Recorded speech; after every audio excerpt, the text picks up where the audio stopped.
welcome to the Wolfchase Toyota Insider of the Memphis Tiger Network. I'm Jeff Brightwell alongside head coach Daron Schoenrock, and getting through the coaches show today, and we'll talk about that marathon we played at Millington on Tuesday night in a second. But let's go back over the weekend, Coach, down in Orlando, Florida. I know a tough one, a series loss to UCF.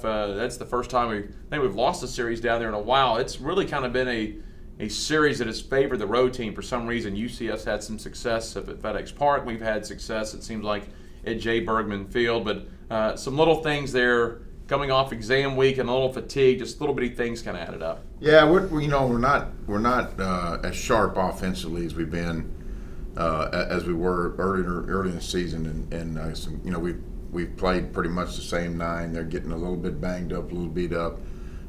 We gave up a big inning on Friday, which an inning that's almost impossible to come back from.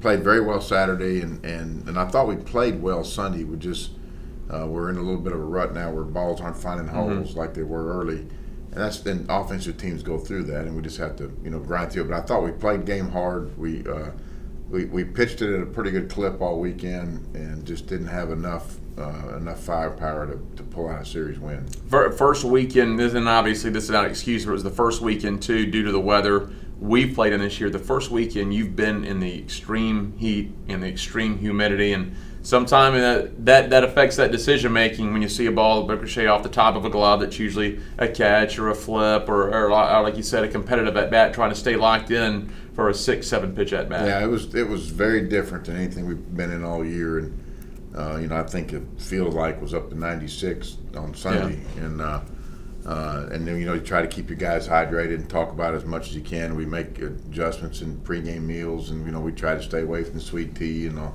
And so, but it also gave our guys a little dose and a little taste of what tournament play is going to be like weather-wise. So, tough series to lose. This league, Jeff, is just a 1 through 8. It's as balanced and as competitive as any league. And I think, talking with coaches in the old days of Conference USA, this league, top to bottom, is every bit as good or better, and the RPIs reflect that, being a number 3 ranked league. It's funny because it's almost good and bad. When we've won series this year, it's been hard to separate or climb or get any distance. But on the other hand, you lose a series, it's so competitive in the league with so few sweeps, you're really not dropping very far. Yeah, you're not. And who knows what's going to shake out in the league. It's going to be a very interesting tournament and a very exciting tournament.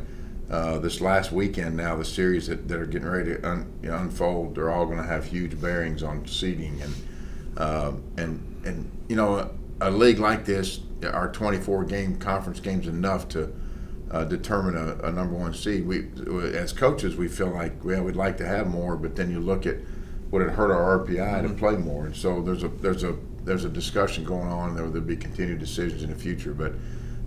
It's been an exciting adventure going through this league, and the UCF series was just a small microcosm of what the whole season's been.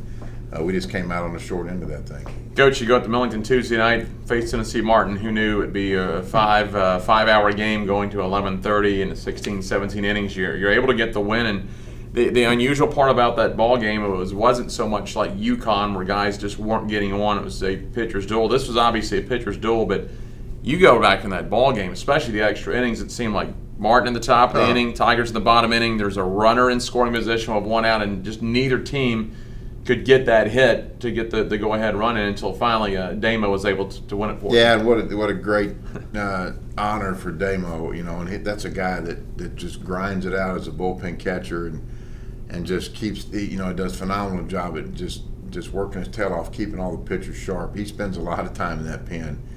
And doesn't get much to show for it, and he's becoming a better hitter and a better catcher. We've gotten him in some games this year. He's been a good backup for Carter, and he gets the big hit. And it's very fitting for that kid to get that hit. We had a lot of opportunities, Jeff. That guys, when things go on like that, guys start trying to shy away or not want that moment. Right. We still had guys in that dugout that wanted that moment, and that was encouraging. Hey, I want to be this. I want to get there. I want to, and Kane had about 4 chances, I think, but he kept wanting them. So that was encouraging, and they made some diving plays. Boy, credit UT Martin. made 3 or 4 game-saving catches in the outfield, and if you like pitching and like pure pitching, then you saw guys make big pitch after big pitch to get out of those innings, and that was the fun part, is watching the depth of our pitching staff unfold when we had to have them, when we weren't swinging the bat well enough to get a win. We had to lean on those guys to keep us in there, and unfortunately, we may have drained them for a few days, but we needed to get that win.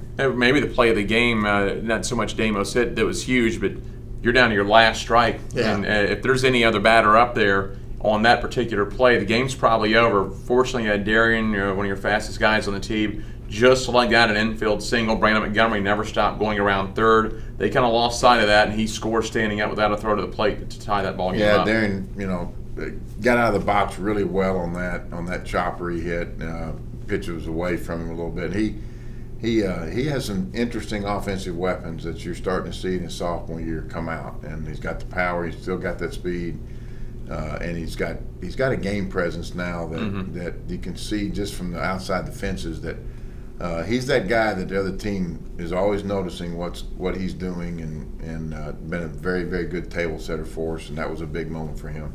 All right, Coach, well, you go long distance, and of course you had to win that game. And no disrespect to Tennessee Martin, but their RPI lagging, so you really needed to get that win. And unfortunately, you have to drain the bullpen last night. You have to go really deep. You had to use the 3 amigos plus Colton Halfcock. I know you still had Trey McNichol starting to get loose in the bullpen.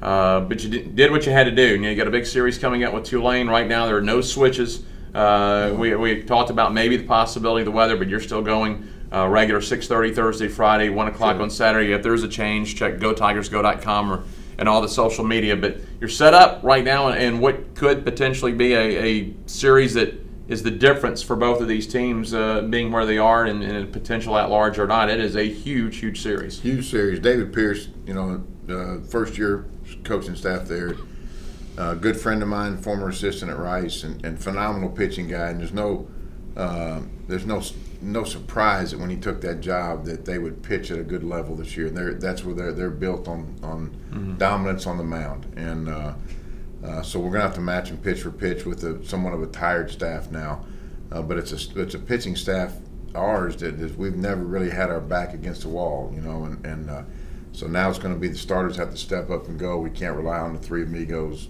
probably in game 1 of the series. So we're going to put the onus back on the offense, saying you guys got to get out and bank some runs out and give Alex a cushion that we can ride him for a little while. We'll see, but exciting to see David's club. I was very good friends with Rick Jones, and when he retired, and you weren't sure what direction the program was going. They hired a good guy, and they'll be very competitive. They'll play the game hard, and the two schools have a lot of history in all sports through the years, and this is a huge series for the Tigers. Kind of makes for a fun weekend for senior weekend with the series going, with a big rival that we've had for a long time, going way back to the Metro Conference, and with what is all on the line. Kind of fitting for the senior class to go out with a series like this. Absolutely, and what a great senior class we're going to honor.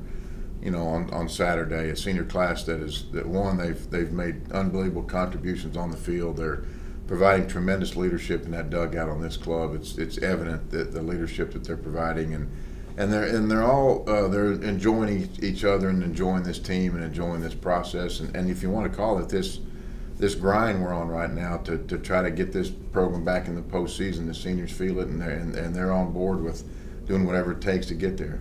Coach, let's talk about the tournament real quick. Of course, we don't know the seedings or anything right now, or if we'll play Tuesday or Wednesday. It depends on where you finish. But they go back to the double elimination format. It's kind of an Omaha format. The 1, 4, 5, 8 pool or pod, whatever you want to call it, going to go on Tuesday. The 2, 3, 6, 7 starts on Wednesday. It rewards the number 1 overall seed. If you're on the number 1 seed, or if you're any of the seeds on Tuesday and you win, you get the day off. It really rewards finishing as a higher seed.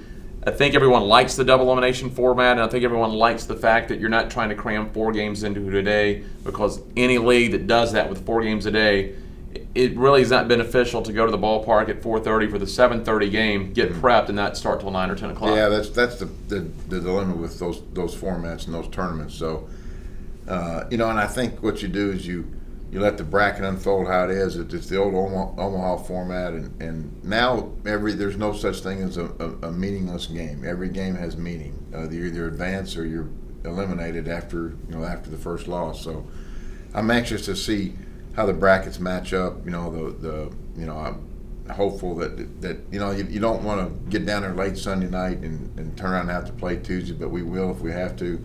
Unfortunately, using Tuesday for this format is what we had to do. But what's going to be a great baseball tournament. The level of play in this league and the level of and especially the level of pitching that we're seeing is going to be it's anybody's race. And that's saying without seeing Tulane play yet on the field, but anybody can go down there and win that thing, and everybody's beating pretty much everybody in this league. So.